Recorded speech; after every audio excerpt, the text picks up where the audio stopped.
welcome to another edition of the Working in Tech live stream. On this episode today, we have Abiola Oyedepo, who is a product manager um, who works at MLSE.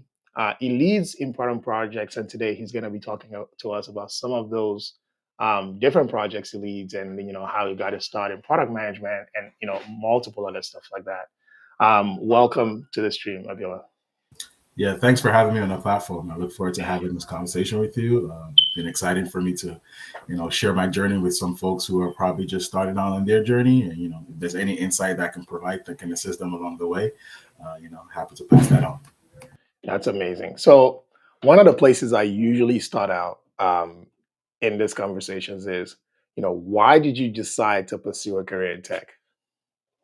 So for me, I've always, before I finished my undergrad, I knew tech was the future, or like just based on how like tech has grown over the past, decade or so, how tech has been so embedded in, everyday lives. I knew that's a space I would like to work in. I knew, because just knowing that it's the future. But I didn't really know how I was gonna, I assumed I'm gonna have to learn some sort of coding or something, like just something along the lines of that, and that was quite scary for me, because whenever I look at the developers do their work, it literally looks like a different language from another world. But so that was something that created some hesitance. But I was fortunate enough to have some people around me to sort of direct me in certain areas that I can go to. But yeah, I've always wanted to get into tech. I just didn't know where, because I knew it was the future. I know that's where the world is going. So yeah. So I see that you worked across multiple, different interesting companies, and I know the journey to starting a career in tech is always very challenging. But let's go to the fun part. So how did you feel like when you got that first job, first offer, right? So it's now real for you. Well, how did that feel? Honestly, it felt amazing. It felt like the fruits of my labor is finally paying off. Like all the training that I did, the internship that I did. Yeah, it felt amazing. I honestly couldn't believe it at first when that first offer came in. The interview process for me, for my first offer, was actually not that long. But yeah, I was just through the roof. When I first got my first offer, I couldn't believe it. I was like, wow, I'm actually doing what I dreamt about, kind of thing, right? So yeah. Yeah. So I know we skips a few steps. So if we could just go back a little bit. So you connected with a few people. They said that this was the path. You kind of latched onto it. Talk to me about that process. How did you figure out, from, because again, I typically break down the journey into multiple steps. You have to kind of build the skills, build your resume, try to get some experience under your belt, apply to a lot of jobs, get a lot of no's, and eventually you get that yes, that changes everything. So tell me your version of that story. So yeah, for me, finishing my undergrad, I didn't really. I mean, I knew I wanted to get into tech, but I didn't know how I was going to get into that space. But fortunate, I had a friend. He's a founder at Skillhat, Mo, and he had already started an edutech. Shout out to Mo. Right? Shout out to Mo. He already started an edutech business at the time, and I think most of the stuff that we're doing was around being a scrum master. So they was going to launch the first ever BA cohort, and knowing I've been friends with him for years. He knew what I was capable of, and he recommended, hey, why don't you try it? And then what, I had nothing to lose. I figured, I just got my degree, I knew that wasn't going to be enough in terms of being competitive in the job field and job market. So I took the BA training. That was my first exposure into anything that has to do with system development, product development. I'm coming from a zero experience, right? Prior to that, I was working mainly in sales, did a couple odd jobs here and there, but nothing in the tech space. So it was a little bit daunting even taking the program, because I didn't really know what to expect. So I took that program, and then from then finished it, started applying for BA specific roles. But then I wasn't really getting traction when it came to that. But Skillhat, again, they were able to help me link with a startup company in the UK called Buzzbite. It's an influencer marketing platform. They needed a product manager at the time. So it was a smaller size company, but they needed a product manager. And I figured, hey, why not? I know there's a time difference there in the UK. I'm in Canada, but at that point, I just needed hands-on experience. I just needed to really get my hands and figure out like hit the when they say like hit the ground running or like just throw you Hmm. into the fire or whatever. It was really one of Hmm. those moment for me. So from someone who just came off my training as a BA, like get an internship with a startup, and that's really where I started to get my hands-on experience into product management specifically. And then from then on, I just fell in love with it. I was like, oh, this is definitely what I can see myself doing for a long time. I can see myself like growing in this space. So yeah, I just took that opportunity and ran with it. Obviously, I took a couple more like courses just to further develop my skills from like technical perspective. But yeah, that's pretty much like how I ended up in a career as a product manager. Really, That's a really dope story. So, um,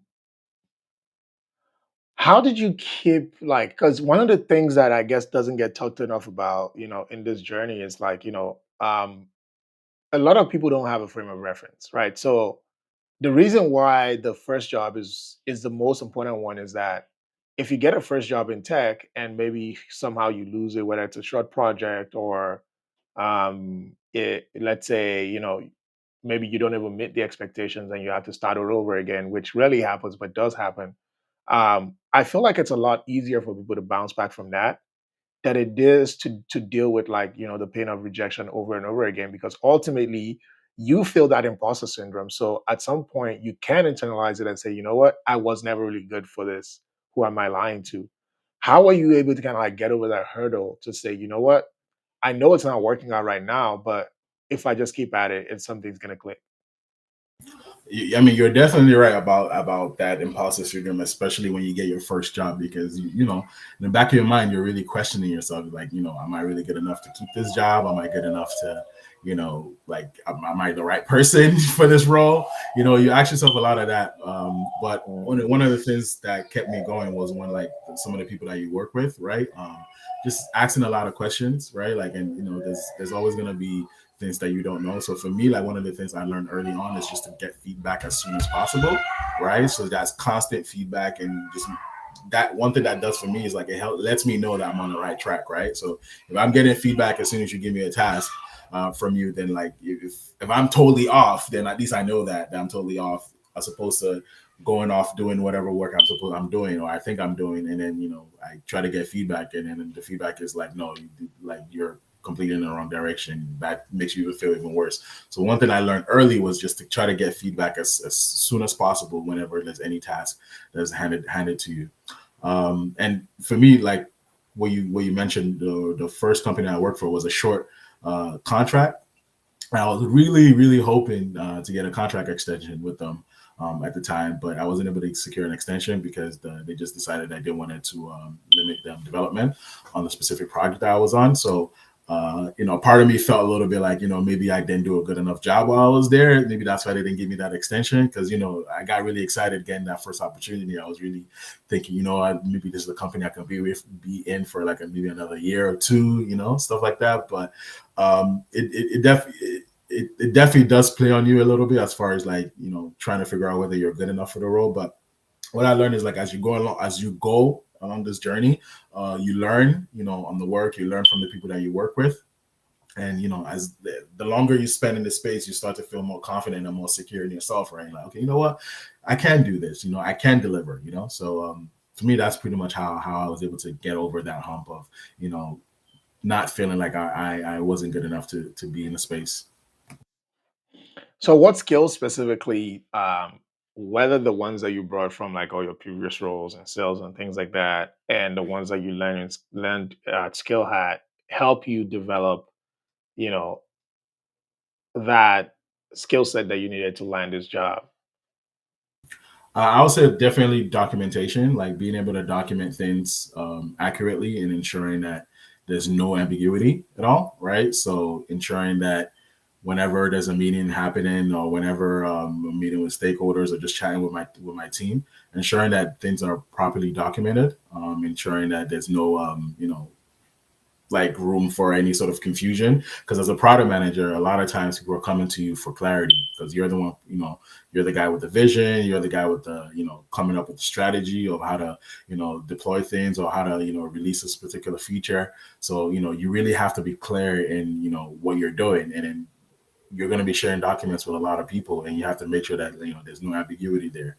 So for me, just being able to have that, like that really good communication with folks, and also being able to document things properly, was definitely a skill that I felt helped me in terms of just when I come into a space, being able to share information with my stakeholders, or my any coworkers that I have. That was something that definitely helped me for sure. Mm. And so transitioning out of that first role, what was that journey like, and where did you land after that? After you kind of like took off from Buzzbite. Yeah. Well, yeah, from Buzzbite, that was that was my internship, and my first paid role came at Publicis. That was a short project. I was there for about, I want to say, like 6 months or so. From there, I landed the role that with MLSE, where I became program manager for Membership Central. So this is like a platform for people, well, season ticket holders for the team. So whether it's the Raptors, the Maple Leafs, TFC, or Nargos. So, there's specific groups of people who have season tickets, and, there's a part of the team's app that's specifically meant for them. So managing that product was, essentially what, after I finished my role at Publicis, I was able to secure that. I mean, obviously it wasn't right away. You got to go through the job search process, and, do multiple interviews, and, you never know which one is really going to hit. So fortunately for me, I wasn't even expecting it, because I didn't know MLSE even had, a product team or anything like that. So like I didn't like, so when the opportunity came, I was like, wow, like, first of all, I should have mentioned this from the start. Huge Raptors fan, right? Like, I don't know about you, but I'm a big sports guy, huge Raptors fan, So when that opportunity came, I'm like, wow, like, this is like, a dream come This is true. the dream. Yeah, like, it's a dream come true. Like, I'm like, this is, I'm in this space, like, growing in my career as a product manager, and now getting the opportunity to work on a product that I've actually used for many years and didn't even know, like, I didn't even know how to get into it. So it wasn't even something that, so a lot of people ask me like, oh, how did you get the job at MLSE? I'm I didn't necessarily like went looking for it. It was more like it found me in a weird way, because I was just like, hey, like, wow, MLS is hiring for a product manager, applied and went through the interview process. Like, I guess maybe my enthusiasm for the role, which is probably one thing I always mention to folks. Like, you really, like, when you're going through the interview process, you really should show your enthusiasm for wanting to join the company and wanting to, help them solve whatever problem that they might have, right? Especially from a product manager perspective. So yeah, like, I was really excited when that role opened up, and I interviewed for it and was able to secure the role. And, it literally was like a dream come true. I couldn't believe it. I was like, wow, like, I'm literally working out of the Scotiabank Arena, a place that, you typically only go for Raptors game. And like, I probably went to a handful of games even before I started working there. So, to now having that as my office was like pretty much like, where I couldn't even put it into words, So it was like super ecstatic Okay. when the opportunity came. So what's your coolest moment working in this place? I'll say the coolest moment, I mean, the first day, I think, because I started like, I think a few days before that, the first game of the regular season. This was, I want to say 2022. So a few days before the regular season. So there's a lot of excitement, it's a new season, a lot of hopes of, maybe this is win another championship or whatever. And I don't know if you know the super fan Nav Bhatia. No. Okay, so he's this guy. He's always at the game. Like, he even has a Hall of Fame ring. Sorry, not a Hall of Famer, but he's like in the like Hall of Fame for like Basketball Hall of Fame as a fan. So he's like, most Raptors fan, like, they know, if you mention the name Nav Bhatia, like, a lot of people know him. He was in the office that day, just like, I guess, just out of excitement, coming to greet folks and stuff like that. So running into, like, meeting him, and I actually got to take a picture with him, a little bit. That was like a surreal moment. That was really like the moment I'm like, wow, I'm really here, because like, this is Nav Bhatia, someone like I would literally only see on TV. And like, on the first day, dude is like right Chucking it there, out. like taking just trying to, like, I was like, wow, this is crazy. Like, and then like another player, like a former player that used to play for the Raptors, whose son also plays for the Raptors now, Gary Trent. He was also there too. So I got to see two people that, like, probably on any other circumstances I never would have ran into. Just happened to be in the office that day, just chatting with folks, taking picture with like, new people might have just joined. That was, I mean, I have a couple other cool moments, but that was something that was like very first day experiencing something like that really like made like it really sunk into me like, wow, I'm really here kind of thing, right? So yeah, that was probably like one of the coolest moments I had working. So you've met a former player, you've met the super fan. Have you met Yeah. any other players? Um okay. So there's like, we have this basketball runs that happens sometimes during lunchtime, or if you have like some off time, that it's put together by a couple folks that work in digital labs. And so I sign up for it. I go to the runs with some of my coworkers. There's one particular, the runs is actually held at the Raptors practice facility. So the actual practice facility where the Raptors do their practice on game days and stuff like that. That's where the runs was happening. This basketball run. That was already exciting enough. Like being able to be in that gym, in that like that was already crazy enough to be in there doing that. But there was one day we went, and there was a player who was, I don't know if you think it was a game day, but he was, I guess, getting some training done. He was there with his with a trainer. So obviously, like as a player, you have to give them like their space and whatever, right? Like they have like priority over the gym. So like that was the only, as a result of him being there, we could only use half the court that day. I don't know if you've seen the movie. It's a what's his name? Juancho Herner Gomez. That's his name. He was in a movie recently with an Adam Sandler movie. I'm trying to remember what like the basketball movie that Adam Sandler did. I don't know if you know about it, but he was an No. actor in that movie. He's not only Okay. and it's not only I think Boat Cruz. If you probably Google Boat Okay. Cruz, because that's the name that he took in the movie. So that's kind of like Okay. the nickname a lot of people give him. But Got yeah, it. he was training with his trainer in the gym that day, and that was pretty cool for me because I was like, wow, like look at this, like like NBA player, and he was So we're training on the same court, he's like essentially. chilling on the same Like, court, like playing basketball, like like it was super. Like some of us actually wanted to like perhaps ask him, hey, do you want to? Do you want to get in on the game with us? But like no one, was brave enough to actually go ask him this because you gotta. This is an NBA player; they take priorities, their court. You can't just be and you stepping don't on, want to kind of like, if right? it's there during the session, maybe Yeah, there's a reason why. So just don't. yeah, that was really really cool to just be like when I saw that, like I literally called my brother. I'm like, yo, you would never guess who's in the gym right now. Kind of thing, because my brother's a big basketball fan as well. And yeah, like that was like another cool moment. And then this like just every day, like sometimes there are people like a lot of people that you see on TV a lot of the times, like you run into them in a hallway, or like you're taking an elevator and you're taking an elevator, someone that you like maybe like a reporter that you've seen, or like a broadcaster that you've seen, or you heard from. So like stuff like that like kind of became normal, right? Like you see people. There's a couple of folks that I really like hope to have run into, like Masai, for example. Like that would have been really cool to run into Masai.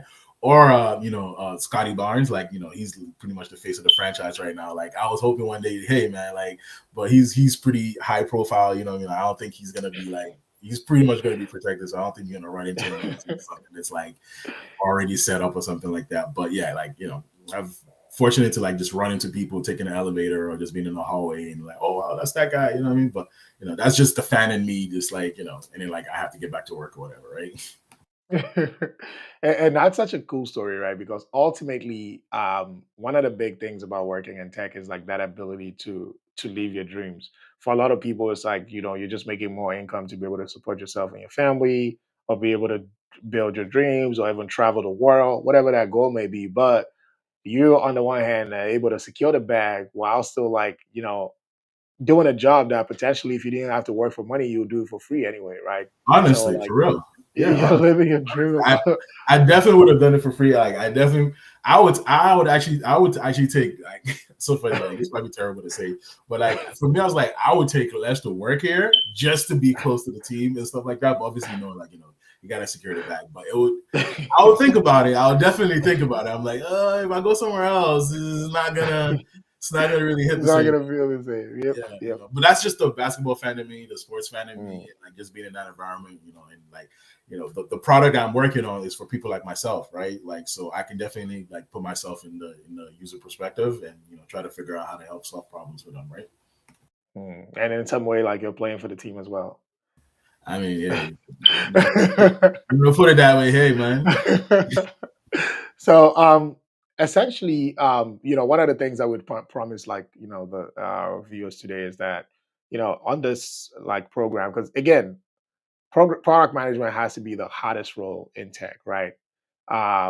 And a lot of times, like, it's ambiguous. You'll see people even confuse it with like project management or program management, and sometimes even those lines are blurred. So maybe even kind of like from your own perspective, like, who's a product manager? What do they do? And what does that look like in your specific situation? And if someone wanted to become a product manager, I know this is a loaded question. Like, what are some of the skills and maybe like things they need to do to kind of like build themselves up to be in that position? I mean, as a product manager, you're sort of somebody who wears many hats during the product development cycle, right? So, from the beginning, when you're doing discovery or whether it's a feature or a particular product, and then when you actually start building, you're doing a lot of QA stuff yourself. Like you're, chatting with like the designers, you're chatting with the developers. If you're working with a vendor, you're doing a lot of communication with them. So you're kind of like a point of contact for a lot of people when it comes to the whole entire like development lifecycle of a product, right? So that's pretty much what you're going to be doing on a day to day, and also like trying to grow the product that you're working on, right? Whether you're trying to acquire more users or you're trying to figure out ways to retain the users that you have and keeping them satisfied. Yeah, so like that's a lot of the stuff that you're going to be doing on a day to day, and it's trying to figure out ways to ensure that the people who are using your platform are satisfied. You're constantly getting feedback, right? Like that's one thing for me that I feel like is really important. Like I know I mentioned that earlier regarding like, when you start a job somewhere, like trying to get feedback from, the stakeholders, but also like when you're working on a product, it's really important to get feedback from your users, right? Because these are the people who are using your product. And you want to ensure that the things that you're doing, first of all, like it's being received in the way that you want it to be received. Because a lot of times you do something and in your mind you think, oh, they're really gonna love this feature or they're really gonna love this, and then like they're not even really using it, kind of thing like that. So it's important to really get that feedback from the users. And as far as like skills that I'll say you should try to learn, for me, I think because I did my when I first got into this space, the training that I first had was like my BA training, business analyst training with Skill Hat, and that really helped me really have a good fundamental learning of what it is to sort of work in the product development space. Because as a as a BA, your job is to try to improve things. You're trying to improve a process. You're trying to improve on stuff, right? Whether you're trying to provide solutions through like the use of technology and stuff like that. So that was a really big foundation piece for me. And I feel like if I just went straight into product management, like maybe I took a product management training at first, I don't think I'll have the experience that I have right now and the confidence that I have right now, because it's having that BA mindset where you're really thinking about it from a business perspective, right? So this is where like the strategic part comes in, right? Because now you're thinking about, okay, it's not just about the user. Obviously the users are, it's really important for them to be happy with the product and satisfied with it, but you also have to think about it from a business perspective. Like, how is this feature or product, like how is it bringing revenue to the business? So in a way, you're serving two people, right? You're serving the business and you're also serving the users, right? So it's like a balancing act that you have to try to figure out and compromise sort of along the way, which is a lot of times, part of what you're doing as a product manager is being able to satisfy the business and also make sure that the users are being, satisfied as well. Mhm. So, it's so interesting that you say that, because ultimately, I think another thing that's a hot topic is certifications, right? Um, and of course, I think lately it's been cooling off with people even saying, "Do you need certifications?" One, what's your thought on certifications? Like, are they great for product managers? And then, secondly, which are some of the good ones to get? If you're kind of like on that path to becoming a product manager. So like you, when I first started this journey, I had the assumption that like, oh man, I really need a CSPO or like one of these like certification to really like stamp myself as someone who, I could really do the work, right? And I was going to do that, but then like I spoke to someone who told me, you know what, like you don't actually really need to have that. Obviously, it's a nice to have on your resume, but it's not. I mean, it can get you an interview. It can get you maybe your foot in the door to a certain extent, but it's not the end all be all, and you don't necessarily need it to get it to land a role somewhere. And I Mm, realized that when I landed my first role without having any of those certifications, right? I mean, obviously I took mm, the training, but I didn't have any of those certifications. So that really reinforced my belief that, okay, as long as I can actually do the work, I can deliver on, whatever it is, whatever project, deadlines or whatever it is, I can deliver on it, work with my team properly. I feel like, the work is going to speak for itself. So I didn't have that urgency to go and get a certification anymore. And then I also realized like there's a lot of people that have it, and I don't know if it's for those who have that, they can I don't know if they're on this call, like they can tell me like how beneficial it's been for them. But for me personally speaking, it wasn't something that I thought it would be, or like it was a must have to land a role. Like again, it's a nice to have, but it's not a must have, right, to be able to land a role somewhere. So I didn't, after speaking to someone and actually landing my first role, I was like, okay, I don't really need this. I just continue to grow my experience, continue to work on different projects, and my skills speak for itself ultimately, right? mm. And it's interesting that you say that because like I feel like right now I'm a little bit on the fence. I used to have that similar view about like MBAs as well, right? Like, at the end of the day, like it's just an MBA, everybody has one. But you're right, it shouldn't matter. But I feel like oftentimes like we have a lot of aspirations for what we think like the recruitment should look like, not what it actually does look like. Because even regardless of experience, if there's Stanford in a resume and there's no Stanford, 90 times out of 100, like the Stanford will get like that call. Again, that's not to discourage anyone who doesn't have a Stanford MBA, but it's to say that the world is still kind of like the way it is. And sometimes like having those things maybe doesn't really help you do the job ultimately. But I think it might create that kind of like qualifying because I don't know how many product manager roles you see where they say PMP preferred or things like that, right? Ultimately, like you don't need a PMP to be a great product manager, but oftentimes the people who write this Rex, that's kind of like what they think you need. So ultimately, if you do have one, then you might get selected over someone who doesn't have one. But I generally agree with everything you said. Like I've gotten my again, I started as an entrepreneur, so no certifications or no special thing. I had basically had to figure everything out. And even like my first couple of roles that I got, it wasn't because I had any special skill or any special certification or course. It was just that from a common sense perspective, I knew what to do. I built technology, I built companies, I just knew it.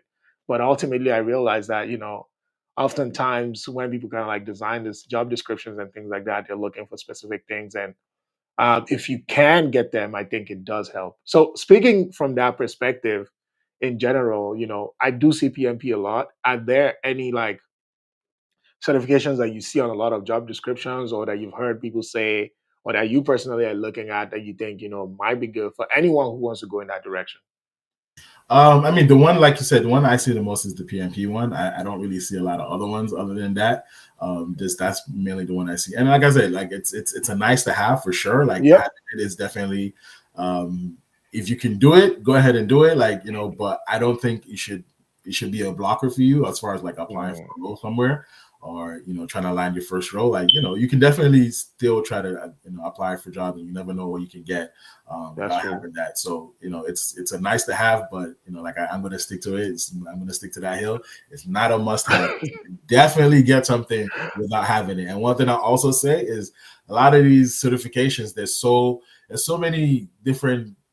I don't even know what to call them, like businesses or organizations that are doing it. Like Mm. you don't know which one is a legit, which one is just one of those ones where like you just Just trying to get some extra yeah, you dollars just out of pay a you. little money or whatever. So like half the time, I feel like a lot of companies are even smart enough to the idea of like this certification like doesn't really mean much in terms of like they could have easily just paid for this. You know what I mean? Like it's not really something that it doesn't speak to whether this person can actually do this job or not, right? So and I feel like maybe a while ago, like companies weren't like hip to that fact, but I feel like a lot of companies understand like the certification market is like saturated now. Like everyone has a some sort of certification added to their resume or their LinkedIn. So that's why in addition to believing that I didn't need it, I kind of wanted to like maybe in a way differentiate myself to a certain extent. Prove It's a like, point. prove a point, exactly, right? Like what, like let me actually like not follow this trend of getting this stuff because one, Mm, there's so many people like handing it out, and I I was told, I was advised that like I don't need it. I believe that. I got my first role without actually having one, so that really reinforced the idea that I don't need it. Obviously, I'm not saying don't take any kind of training. You know what I mean? Like especially if Because it's you did go to skill hat, right? yeah, yeah. Yeah, so like I'm not saying don't do any training. Like obviously do training if it's training in this in a specific space in a specific area that you maybe you find that is a weakness for you.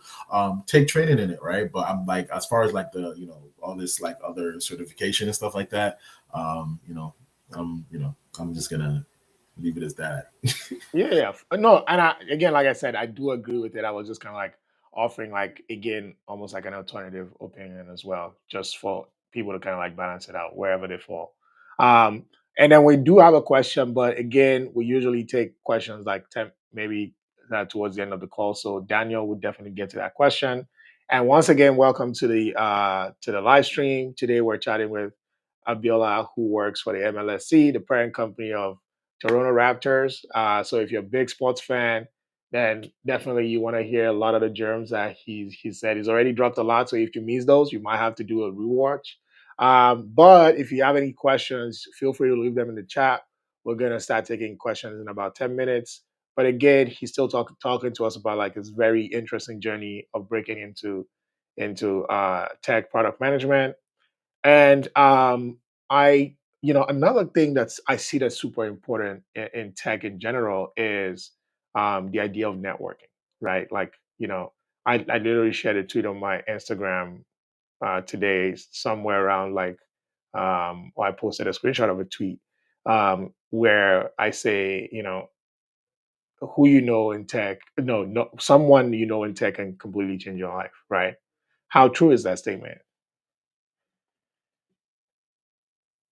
I think that's completely true. That's bang on. Like so, like I mean, in my case, for example, specifically, like so I wanted to get into the tech space, but I didn't really know like where like which direction to go to or where to go to. So like I mentioned earlier, a friend of mine that I went to university with, Mo, who's a founder at Skill Hat, he already started the edutech business. He's been working in tech for a number of years already, right? So he was kind of like my plug in terms of like understanding the space, like he's someone that I speak to whenever I have certain questions.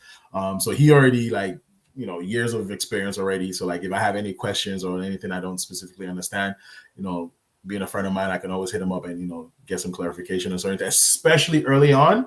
You'd be surprised some of the things, because like one of the things that, especially when you don't, like when you're new to the space, the terminologies is a lot of things that throw people off that you don't really understand. Like you don't understand a lot of terminologies. You don't understand what certain things mean.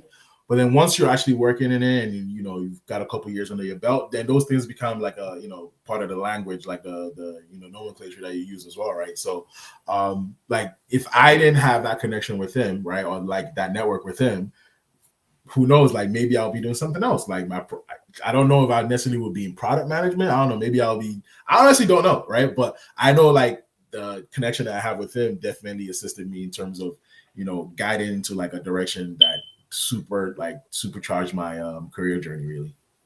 Mm.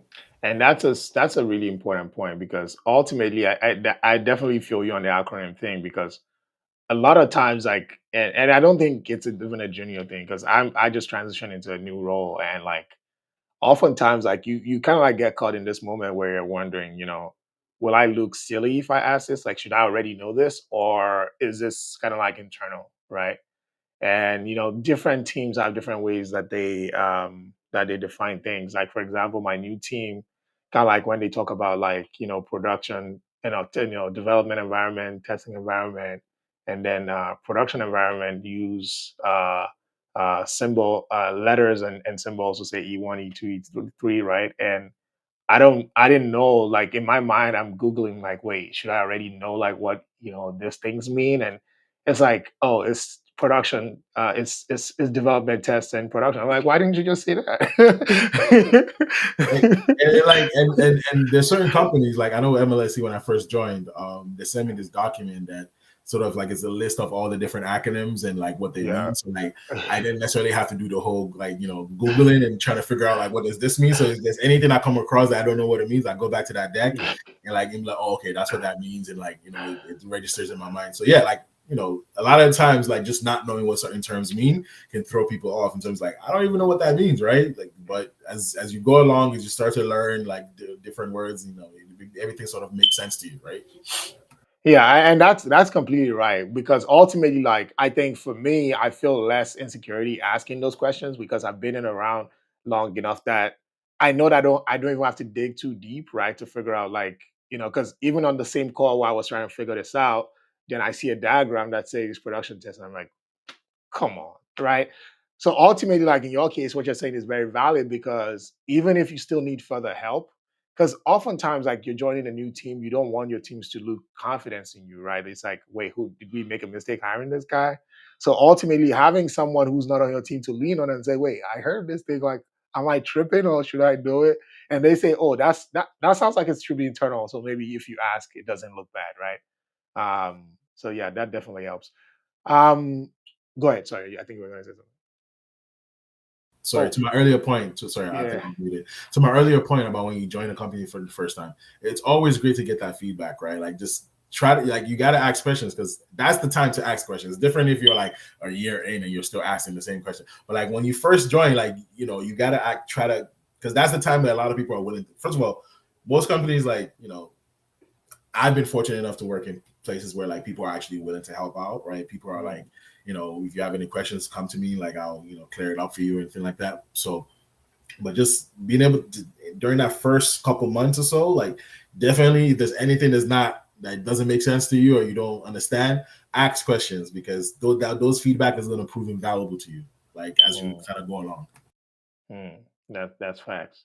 Um, so you know, you've worked across different stakeholders, right, in your career, like designers, developers, etc. What does the first of all, like for someone who's not a product manager, describe what that relationship is like, and like, is there what does a challenging work situation working with, like maybe let's say for example a developer look like, and how do you kind of like have you navigated that?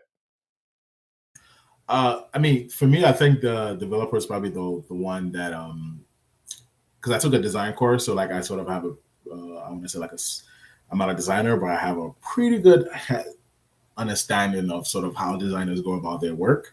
So it's a little bit smoother for me in terms of like working relation with them. With developers, I literally like they're speaking a different language to me, right? So I really have to lean on them in terms of first of all like understanding like the feasibility of what we're trying to do, right? So they're the ones who's going to let me know, okay, this is possible within this time frame and things of that nature. So like when I first started, that was I'll probably say the most challenging part of the work in terms of like working with a developer and trying to because as a product manager, again, you're balancing stakeholder expectations, with your team capacity, like what your team is actually able to do, right? And part of that, you have to understand like what can be built within a certain time frame, right? Depending on what the deadline is that you have for the project at hand. And it's really important to have really clear communication with the developer at that point because they're the one doing a lot of the development work, right? So if you're misunderstanding certain expectations or like you're not being clear to the stakeholders regarding like, oh, we're gonna have this ready by the end of the month, and then the developers like, hey, like no, we're gonna need a little bit longer because of XYZ, right? So like that for me was something that was challenging at first because like I didn't come from their world, so like I needed to lean on them to have a better understanding of like what's feasible and what's not feasible, and like how long things can take in terms of like t-shirt sizing, like certain user stories or whatever you want to say, like however you want to call it. But yeah, so leaning on them and as I've sort of gone along this journey, I've gotten better in terms of my relation with my developer. Like I always have I want to say like I have the most meetings with my developers in terms of like because they're the ones I have to stay close knit to and ensure that like hey everything is being done, things are being built, and then things can be released like at the time that we're expecting it to. Otherwise you have to have that awkward conversation with a stakeholder about how you're gonna need a little bit more time because of You hit some forks in the road. exactly. And I think it goes back to what you said about like what we're talking about relationships in general, because definitely your relationship with development can be very challenging for multiple reasons. One, it's like sometimes like you might have pie in the sky ideas that your tech infrastructure cannot really support, or your development capacity cannot support. So now it's either like you're having difficult conversations one way or the other. So other times it's that, um, your tech team thinks there's just a better way to do it, period, right? But you understanding, like maybe you don't even understand the technology, but you understand what the experience that you want to create is, right? So you have to basically like force is a strong word, but kind of like get them to see your vision, right? To trust in your vision. Yeah, yeah. Because oftentimes, like you're taking like raw customer feedback and saying, this is what the customer wants, or this is what the stakeholder wants. And you get why they want that. But oftentimes, like they're living and thinking and breathing in the solution to say, you know, this is our perspective. This is what we're thinking. How can we make this happen? So, how do you navigate that kind of like those kind of like challenging discussions where it's either that, even if so two things. Even if the technology in the moment cannot solve it, right? How do you still figure out a way to say, how do we create the next best experience? That's one. Then two, the second one will be that when tech basically says, you know what? No, we just want to do this a certain way, but you believe there's a better way. Because oftentimes as PMs, we don't have power, right? We only have influence, right? So how do you manage that? I mean, for me, like I usually try to equip myself with data, right? So trying to get as much data from my users as much as possible, and trying to understand how the users are experiencing the product, and areas for improvement and things of that nature. So like having that data really gives me confidence when I'm speaking to the developer in terms of like the reason why this is a priority, because the data is telling us like, okay, this is a change that we need to make, this is an improvement that we need to make. And like, when you're speaking to the stakeholders, they'll like, you're also communicating that to the internal stakeholders as well. So for me, like having the data in hand to then take back to speak to the developer, like, hey, like this is the feedback that we're getting and this is a priority, right? So depending on sort of the priority of this particular feature, or the project itself, and like how much like there's this sort of exercise I like to do with my team, is like a impact versus effort thing, like a value impact matrix. I think that's what's called. So Mhm. like I usually have like a breakdown of like certain features and projects, and like the impact that's going to have on the business, and like the effort is going to take to accomplish that. So this is a team exercise that I like to do, and with this exercise, it really helps. First of all, the developers understand the reason why we're trying to do certain things. Like they're the one who's going to tell us, like, okay, how much effort is this actually going to take, versus how much impact we're expecting this to have on the business or on the product. So they can also see, like, it's kind of like you're working as a team, right? As opposed to just like maybe like they're working in a silo, like they're working in a silo. You're working as a team to kind of arrive at a joint conclusion, so to speak, right? So it makes it easier when I'm going to speak to them about certain things, because we've done this exercise together and we know why this is a priority right now. And we know because this is the impact that we're expected to get from it, right? So that's kind of like the way I like to, because I like to work in a collaborative environment. So like bring everybody into the space and try to like, lean on a subject matter expert on any particular thing. And yeah, with that exercise being done, I feel like that's something that really helps, like clear the air a little bit and make it easier to kind of work with people, even though there's some friction, right? That's dope. So basically, data and alignment are the two key things. Okay, so again, we're gonna start taking questions. If you have them, please leave them in the chat. Daniel has dropped a couple, so I think we're gonna start taking those. Um, no, oh, before we take Daniel's question, one final thing. This one's something that a lot of people like, the money part. So, what is a typical career earning potential for product managers that either you've seen on jobs, or your personal, if you're willing to share? But like, when you start as a new product manager, like how much can you expect to make? As it kind of like starts to become mid-career, what is kind of like the average? And I know this differs by industry, so it's just the range is fine. And then kind of like, when you kind of like start to get to, senior principal, staff, director, VP, CPO, that level, what have you seen? I mean, for myself, I'm product manager right now. the goal is to get to the director and CPO level. Work my way up that ladder. But yeah, like as when you come in entry level, you're probably looking at somewhere between 80 to 100K. And then as you sort of progress, kind of become an intermediate product manager, you're probably earning somewhere between 100 to probably like 120K. And then as you sort of go further into like a senior role, you're probably earning like maybe 150 to a little higher than that. But one thing I'll say is like in the US, it's even more than that, right? Because in the US, like they pay way more than they pay out here in Canada. So for US, like you could probably add an extra like 20 to 30,000 to all those numbers I just mentioned at each level in terms of the comparison to Canada. But yeah, like and then I haven't really looked at what like directors or CPO make because I'm kind of still on my way there. But I'll worry about that later. yeah, I'll worry about that when I get there. You know what I mean? But yeah, like as as you start off, somewhere between the 80 to 100, and as you kind of as you progress, start to make the six figures, and then like get that to like like 150 or higher, like as you become like a senior product manager, right? Yeah. Okay, so we're gonna take Daniel's first question. First question is, as a product manager, do you? No, that's not the first one, is it? Oh yeah, the first one is what tools? What are the tools to master? Oh, this is a good one. What are the tools to master as a product manager? I mean, for me, there's a lot of there's three tools that I want to say definitely been really great for me.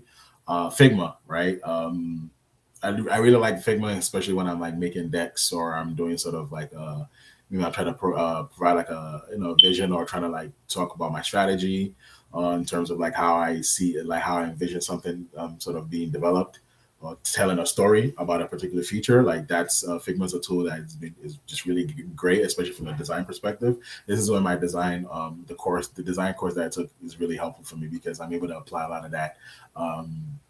I apply a lot of that when I'm, working on Figma. So Figma is a great one. I'll say like any sort of document because I mentioned it earlier about like just having like a clear documentation. So I'll say, whether it's Confluence or Jira, like those two tools are really great. If you know how to really use them properly, you can really bring your team in and ensure that everybody knows where to find all the different artifacts. So those tools like Figma, Notion, they're pretty much the same. I'm sorry, Notion and Confluence are pretty much the same kind of tool. And then Figma, those two. I mean, it's three, but two are kind of the same. But like those three are definitely tools that sort of I've used that's really helped me sort of be efficient at my work and be able to showcase certain things to stakeholders whenever I want to. And then you have a couple other tools here and there that you might use, but those three I would probably say the ones I highlight. Great. And as a product manager, do you need to master Agile and Scrum? That's another Daniel question. I don't. I wouldn't say you need to master it because at the end of the day, you're not a Scrum master. But then again, depending on the role that you're in, because certain companies kind of if they don't have a Scrum master, you're kind of playing the role of the Scrum master. Again, as a product manager, you're wearing a lot of hats, right? Like you're the BA, you're the Scrum master, you're the project manager. Some even want you to do some design work possibly. So like depending on what the company is really, some even want you to do some API coding work.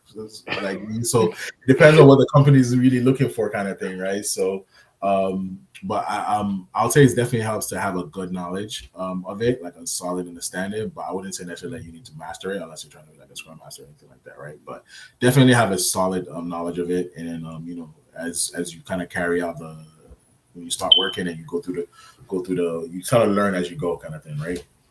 Okay. And then the next question is do you need to be? I think you had mentioned Figma, so he's asking if you need to be perfect with Figma. Um, okay, this is a tough one. I mean, as perfect as you can get, but if you're not trying to be a designer specifically, because I mean, like Figma it's mainly a designer tool, right? So Yeah. like that's if you're using Figma, as a from a design perspective, that's one of the best ways to optimize that. But I mean, I use it a lot. It's a tool that I strongly like, promote and champion.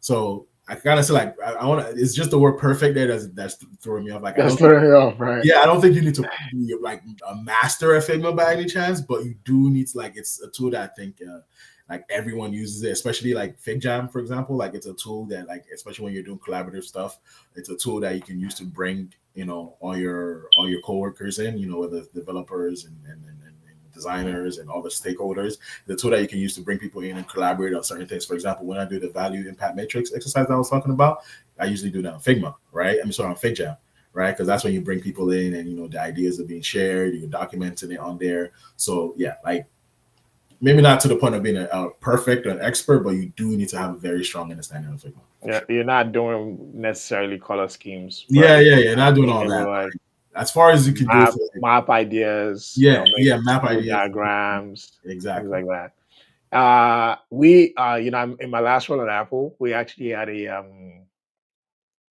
a similar tool called Miro. It's kind of like the same thing. Yeah, It's mirror. it's less advanced. It doesn't do as great a design as uh as Figma does, but in terms of like those kind of like moving something from one place, it actually comes with a lot of like neat templates too that you can just kind of like use out of the box or configure to your specific use case. But yeah, there's a lot of like for diagramming and things like that. Those are usually very good. Yeah, exactly. So wow, it's like the questions are in sequence. So do you do process mapping alone or do you do it alongside your team members? I typically do it alone. And then I share with my team, and then try to get feedback on them. Um, and then the final version is obviously something that's approved on by the necessary stakeholder. But it's for me, it's more of a collaborative thing. But it is something that I started working working on it alone. Got it. So I think this is the second to the last question that we have. So if you still have any question, guys, please feel free to leave them in the chat. What industry is best to or work at as a product manager? I think this is an interesting one. I mean, I can only speak on my experience. I really love the sports media space.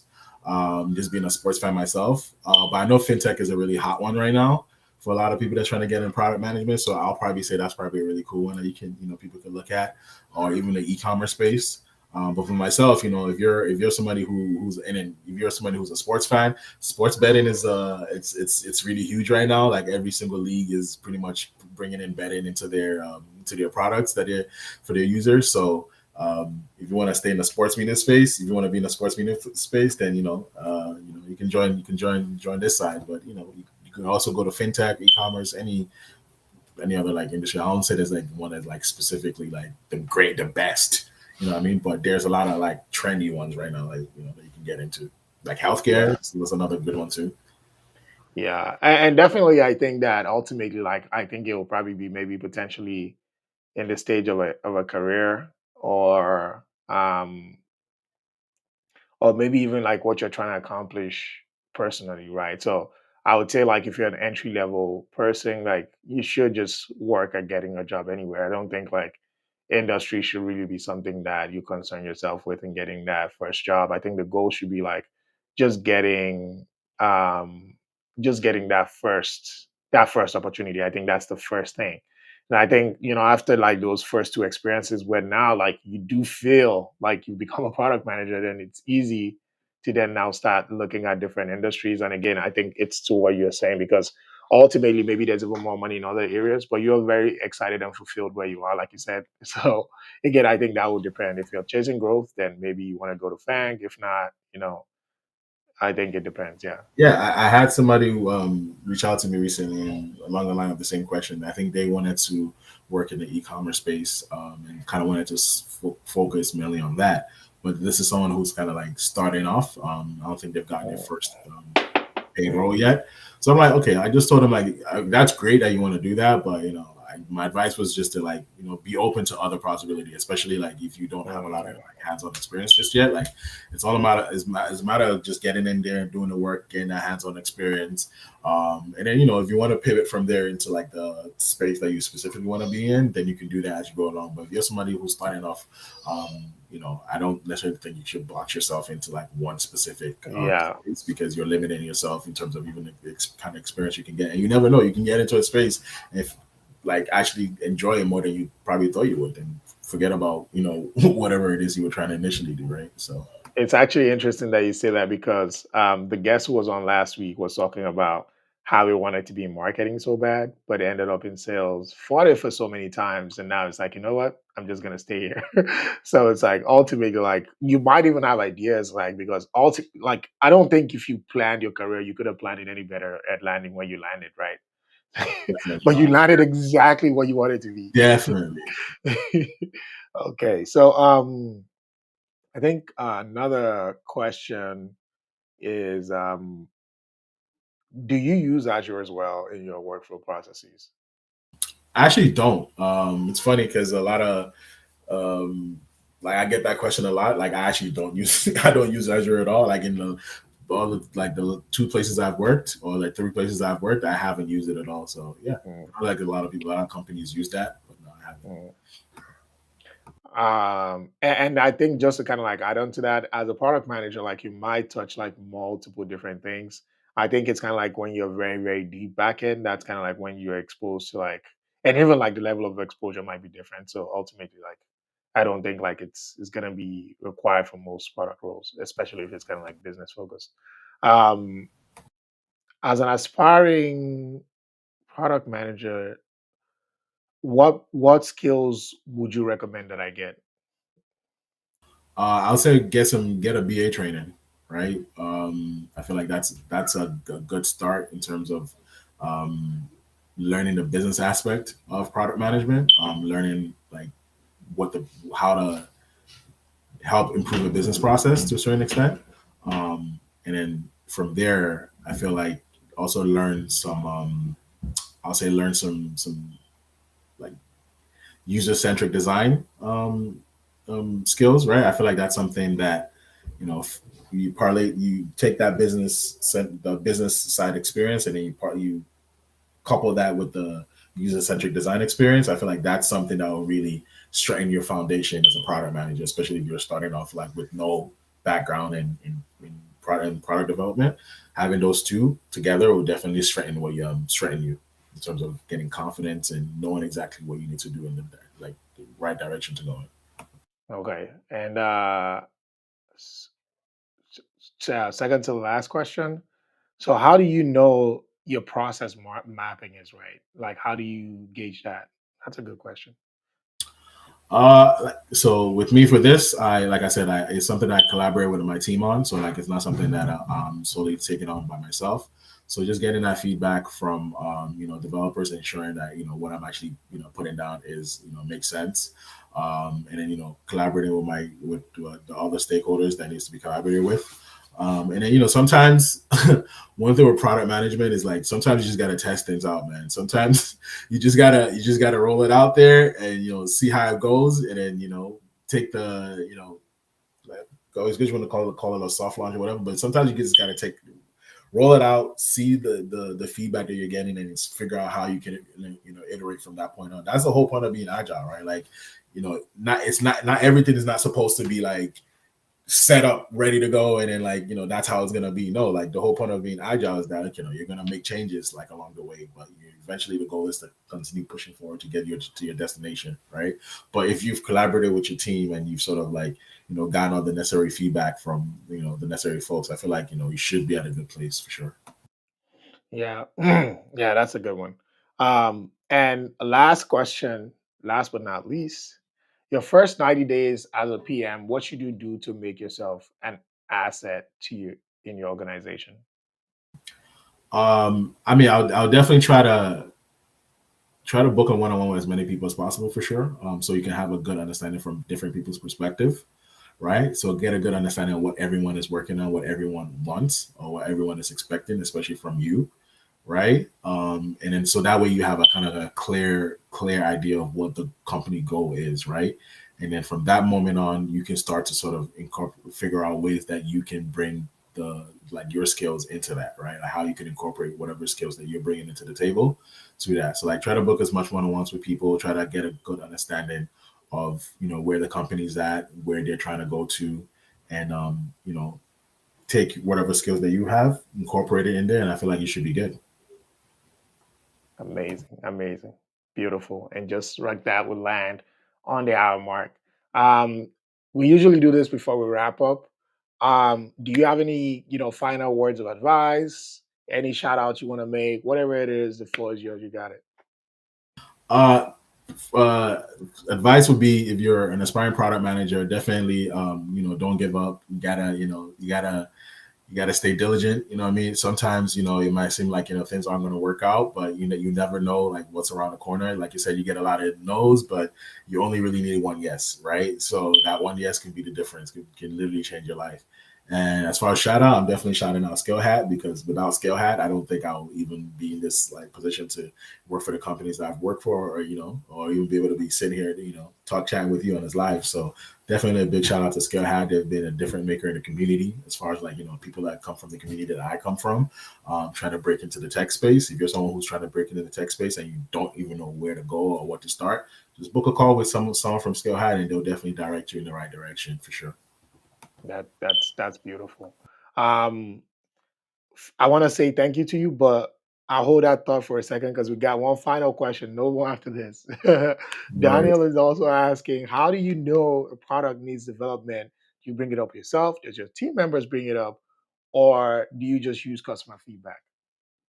I would say customer feedback is probably one of the quickest way to sort of like, because these are the people who are interacting with your product, right? So getting that feedback right away is one of the quickest way to get a sense of what needs to be done, like where do we need to focus on, because these are the people that are using our products, these are the people that are bringing in revenue for us. So getting that feedback would definitely be like I'll say I'll prioritize that first for sure. Yeah. Well, thank you so much, Abiola, and thank you everyone for joining the stream. Like, share with your friends. The reason why we do this is to give as much value as possible. I think Abiola has done a phenomenal job working us through his story, dropping a lot of gems that I think is going to help a lot of people out there. So, leave a like, shout it. I don't know if you like want to if follow him on socials. I think he's on LinkedIn. And then, of course, this recording will be here, so you can always come back to it. Thanks so much for joining tonight. I think that's our show. We'll catch you again. I think the same time next Friday with another amazing guest talking about a different tech topic. Thanks so much, Abiola. Thanks, Thanks for stream. having me. That's the Thanks for show having me. tonight. Thank you. All right.